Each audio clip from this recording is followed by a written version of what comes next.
hier à aujourd'hui. Et dans le cadre de la vision Sénégal 2050, où l'éducation doit jouer un rôle central au levier de transformation de souveraineté nationale et de développement durable, nous sommes aboutis par rapport aux migrations économiques, technologiques et socio-culturelles, par rapport à notre système éducatif qui doit évoluer. 4 aspects.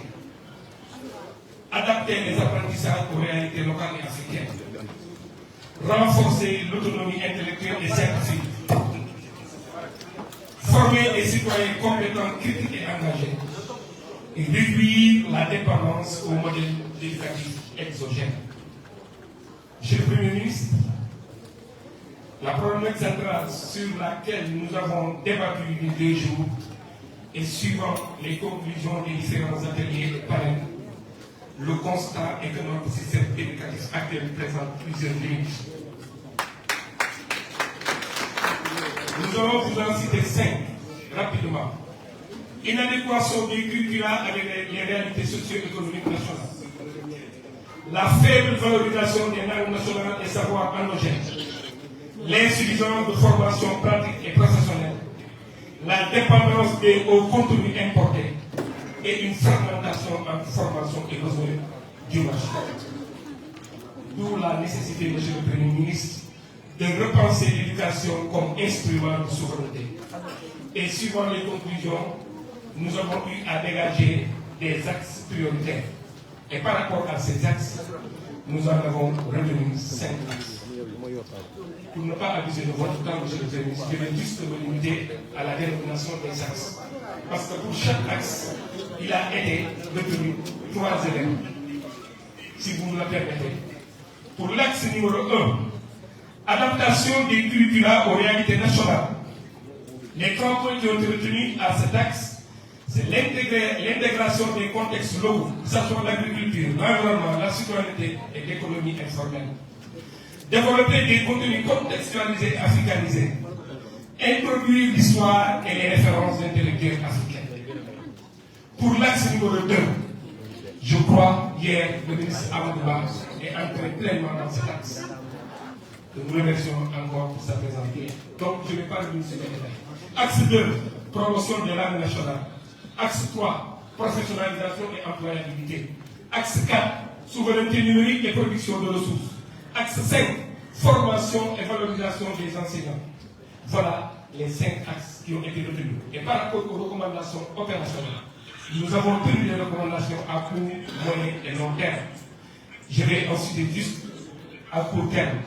Ce qui urge, c'est d'abord lancer un audit national des curricula, Monsieur le Premier ministre.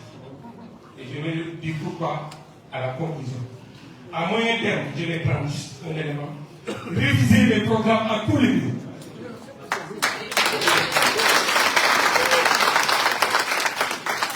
Et à long terme, Monsieur le Premier ministre, installer un système éducatif souverain, inclusif et performant.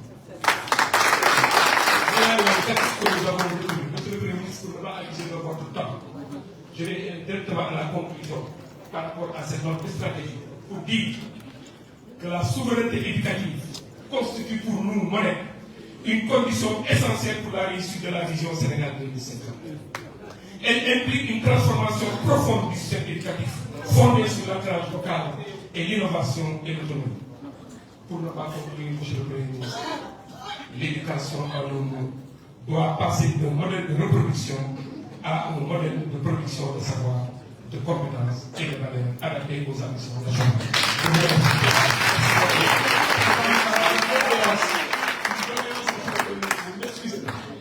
Et je le dis ici à côté. Quand vous choisissez les autorités, nous avons le devoir de les accompagner et nous les accompagnons. Je vous informe que le Monnaie, comme le commissaire de l'éducation, n'est pas présent au niveau du ministère de l'Éducation.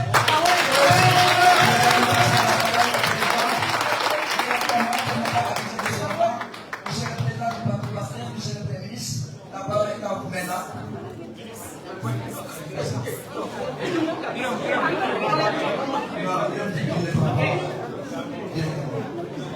Assalamu alaikum.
J'avais pas retenu de venir à cette activité. Nous avions eu un consensus hier après discussion. Effectivement, j'avais donné ma parole quand on m'en avait informé, mais j'avais pensé que ça se déroulerait peut-être un jour férié ou le vendredi après-midi, puisqu'il était question que je me déplace le vendredi après-midi pour la clôture de la Semaine nationale de la jeunesse. Et finalement, c'est avant-hier en conseil des ministres qu'on m'a rappelé que l'événement s'est déroulé le jeudi. J'ai présenté mes excuses parce que il me semble particulièrement inconvenant de fermer le bureau pendant un jour le jeudi.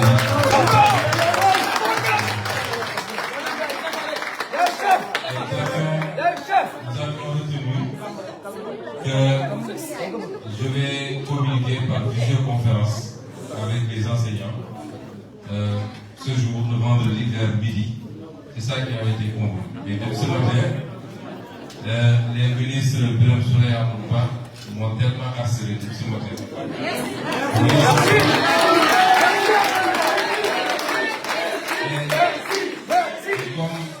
Et comme il se trouve que je devais dans tous les cas sortir pour aller à Mbour, j'ai dit que je pourrais me permettre ce petit crochet pour vous réitérer. C'est ça le plus important. Vous réitérer au-delà du modèle avec lequel nous partageons cette structure extraordinairement importante pour nous, pour tout le Sénégal qui est le PASTEF. Au-delà du modèle, vous dire tout mon attachement à l'enseignant et à la cause enseignante. Le modèle est une structure importante, l'une des premières à avoir été mise en place. Je me rappelle à Mbour, moi-même je m'étais déplacé pour l'Assemblée générale. C'est l'un des premiers mouvements, si ce n'est le premier carrément, qui a été mis en place dès la création du parti. Parce que, et j'ai tendance à le rappeler, PASTEF n'est pas un parti ordinaire. PASTEF s'est fondé sur la base d'une préoccupation et d'un diagnostic, qui était que le débat politique au Sénégal était pauvre et appauvri. L'offre politique était quasiment inexistante, le débat était beaucoup plus axé sur les invectives, les querelles de personnes, qu'un vrai débat sur les politiques publiques.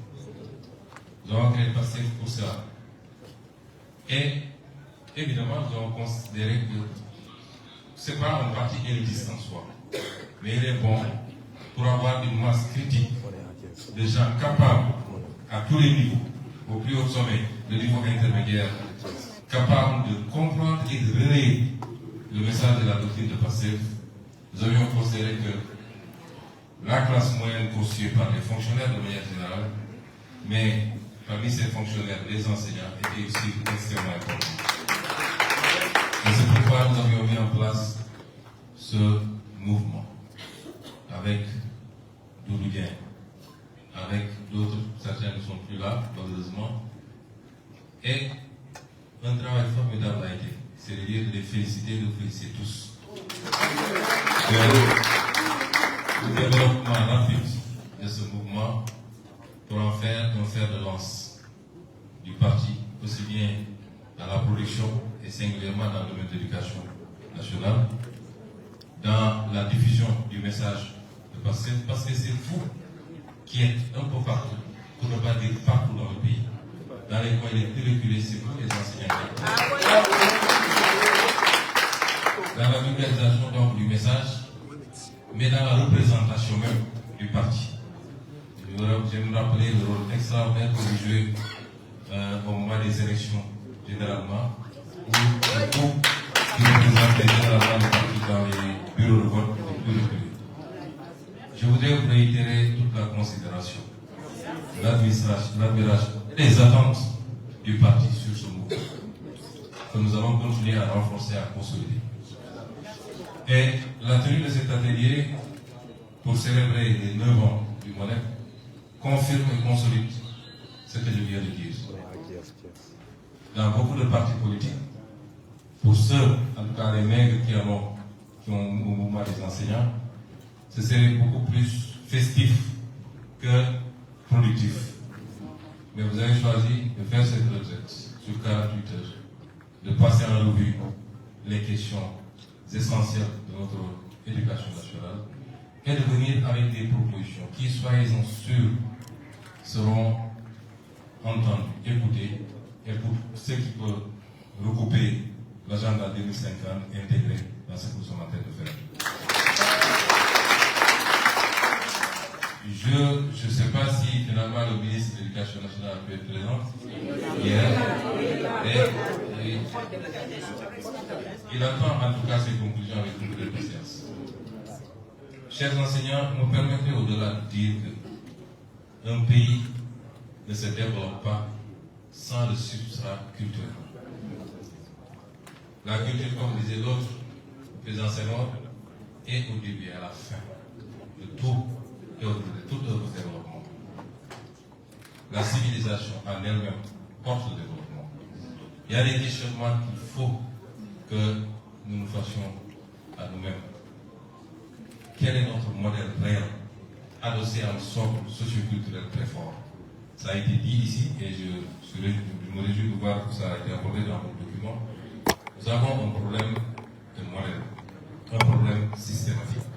Notre système d'enseignement ne répond pas à notre âme, notre être, nos convictions. De valeur, notre système d'enseignement ne répond pas à cela. Je disais l'autre jour, lors du lancement ou de la clôture de la semaine des Dara, que, en réalité, nous avons fait la vision 2050, qui peut porter une partie de nos aspirations de restructuration ou de remise en cause fondamentale du modèle, mais sur le plan économique, sur le plan financier, sur le plan des politiques, d'un certain nombre de politiques publiques.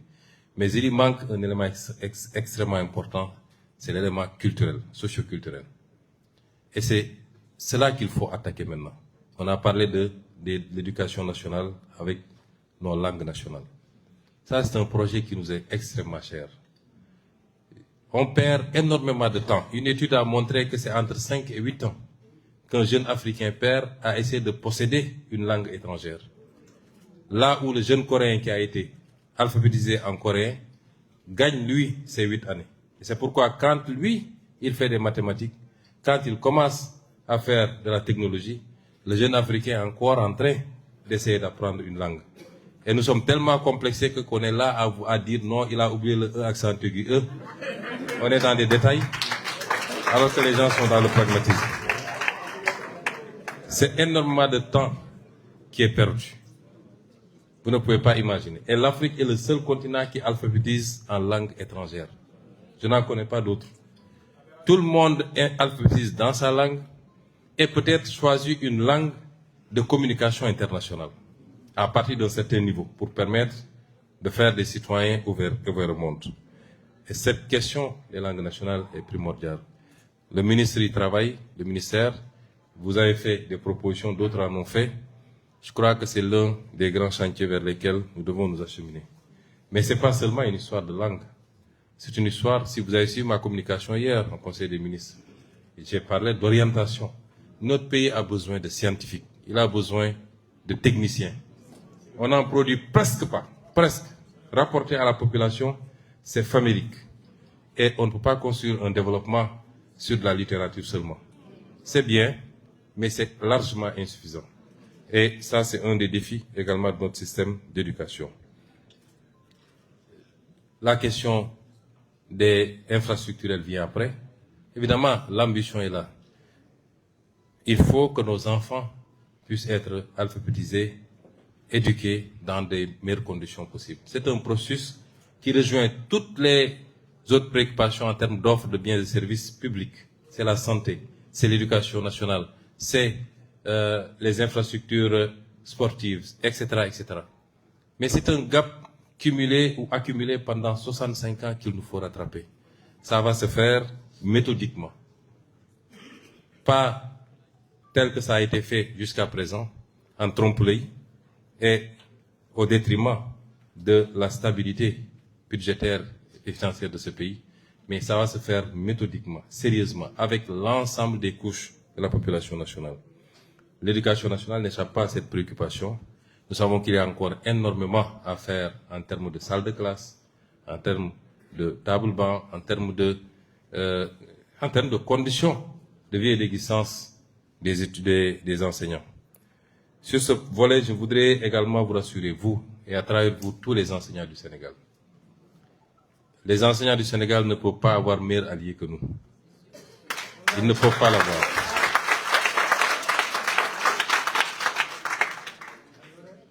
Je suis convaincu qu'il n'y a pas de considération politique ou politicienne dans ce qui se passe.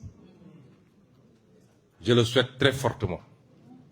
Mais si on met de côté cet aspect, l'objectivité voudrait que tout le monde reconnaisse qu'en 2 ans, les actes que nous avons posés en faveur des enseignants et de l'enseignement, en 12 ans, le régime précédent n'avait pas posé la moitié de ces actes. En 2 ans. En 2 ans. Nous devons tous être patriotes. Ce pays nous appartient à tous. Et un intellectuel, je parle d'un intellectuel, et je considère que tous ceux qui sont dans cette salle, et tous les enseignants le sont, un intellectuel ne peut pas être face à une réalité qu'on lui démontre, qu'on lui présente, parce que nous n'avons rien à cacher, nous sommes une maison de verre, sur la situation du pays, sa capacité, ce que nous pouvons, ce que nous ne pouvons pas, tout de suite, dans 6 mois, dans 1 an, dans 10 ans. Et cet intellectuel me dit, ça c'est pas mes préoccupations, débrouillez-vous, moi voilà ce que je veux, vous le ferez ou j'arrête les enseignements. Ce n'est pas responsable. Et j'en appelle à tous les enseignants, parce que je n'ai pas l'impression qu'une bonne restitution soit faite à la base enseignante de ce qui se passe. J'en appelle à tous les enseignants. Nous sommes une maison de verre. Et écoutez les relations qu'on fait, des discussions que nous avons avec vos leaders. Et vous comprendrez que nous avons énormément fait. Nous allons continuer à faire.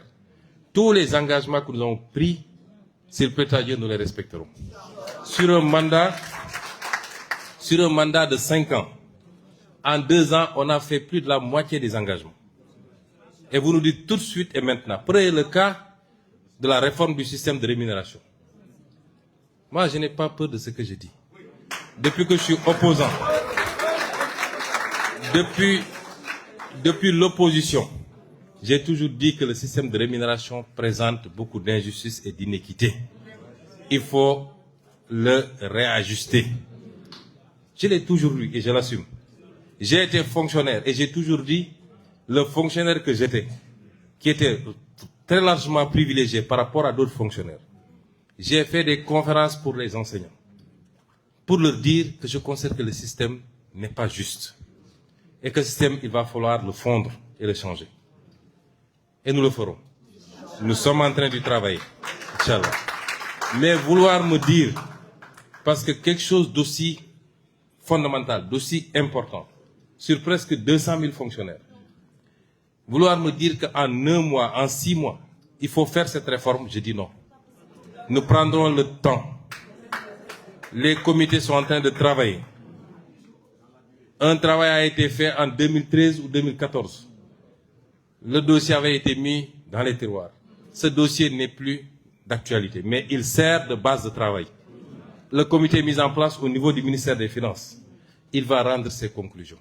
Et nous ferons ce qu'il y a à faire pour un système de rémunération plus juste, plus équitable. Justice et équité ne signifie pas que tout le monde va avoir exactement la même chose. Ça n'existe nulle part dans le monde. Même le Seigneur ne donne pas la même chose à tout le monde. Pourtant, il le pouvait. Mais qu'on ait un système et des écarts beaucoup plus justifiables, un système plus juste, pour valoriser chaque corps, pour que les gens soient motivés à rester enseignants, à rester infirmiers, à rester médecins. Parce que c'est des métiers tout aussi importants que le métier d'inspecteur des impôts, le métier d'inspecteur du trésor. Ça, il faut le faire. Et c'est à cela que nous sommes en train de nous atteler. Plus toutes les autres questions. Et il faudrait qu'on sache raison garder. Parce qu'il ne faut pas pousser les gens à bout. On parle de ponction sur les salaires. J'ai une seule réserve, un seul problème. Que des gens qui n'ont pas été grévistes puissent subir les ponctions. Ça, on ne peut pas l'accepter. Et j'ai donné des instructions fermes au ministre de l'Éducation nationale. Et je l'ai rappelé hier en Conseil des ministres. Qu'il m'est parvenu que des enseignants qui n'avaient pas fait de grève ont subi des ponctions. Vérifiez-moi ça et restituez à ces enseignants leur dû si effectivement ils n'ont pas fait de grève. Mais en dehors de cette réserve, il faut qu'on s'entende sur une chose. Quand un enseignant exerce son droit légitime de dire je vais aller en grève, malgré tout ce qu'on a mis sur la table, et au détriment des petits qui n'ont rien fait eux, de leur avenir et de leur scolarité, il assume sa responsabilité et il le fait en vertu d'une base légale que nous connaissons. Et je ne m'en plains pas. Je le déplore, mais je ne m'en plains pas. Mais de la même manière, quand l'État, en vertu des mêmes textes, des mêmes bases légales, dit que celui qui n'a pas travaillé ne mérite pas une rémunération, je ne vois pas pourquoi il faut aller pleurnicher partout. Ce n'est ni un délit, ni un crime, c'est l'exercice réciproque de droits conférés aux uns et aux autres. Et donc, vous ne pouvez pas, on ne peut pas me dire logiquement, je vais faire 20 jours de grève dans l'année, mais à la fin du mois, donnez-moi tout ce que vous devez me donner en termes de salaire, même si je n'ai pas été enseigné. Même en tant que croyant, nous devons refuser ça. Parce que c'est un salaire indu. Le salaire qu'on perçoit en restant tranquillement chez vous, c'est un salaire indu. Et donc, à partir de ce moment, ce ne sont pas des situations souhaitables. Je ne suis pas pour le contentieux ou le conflit. Et j'ai donné des instructions très fermes pour qu'on reste très ouvert et qu'on dialogue. Jusqu'à la fin de ce mois-ci, le débat s'est posé. Le ministre est intervenu pour dire, oui, on est presque arrivé à un accord, il ne faut pas ponctionner, etc. J'ai dit, depuis la dernière ponction jusqu'à maintenant, on a eu 1 mois. On avait tout le temps de stabiliser un accord et d'avancer. Vous savez, les gens, quand ils font la guerre, ils négocient. Tant que l'accord n'est pas parfait, les missiles continuent de tomber de part et d'autre. Moi, eux, ils n'ont pas... On était en train de discuter. Rencontre avec le ministre des Finances, ils en sortent satisfaits. Avec le ministre de l'Urbanisme, ils sont sortis satisfaits. Ils pouvaient dire donc, on n'enclenche pas un nouveau plan d'action, le temps de conclure. Mais ils ont continué le plan d'action. Et on me dit, moi, mes missiles, je vais les garder. Non, je ne les garde pas. Et j'ai été...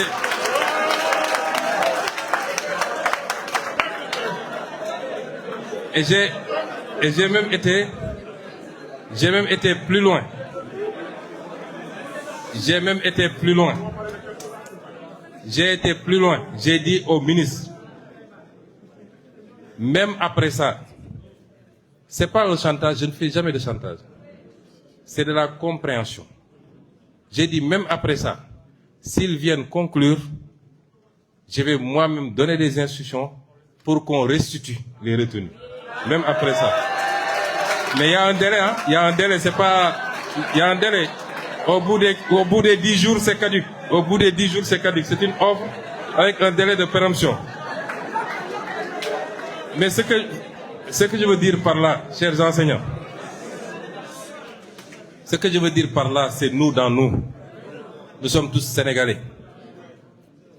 Ce pays, il faut qu'on le construise. Il y a beaucoup de remous, mais en réalité,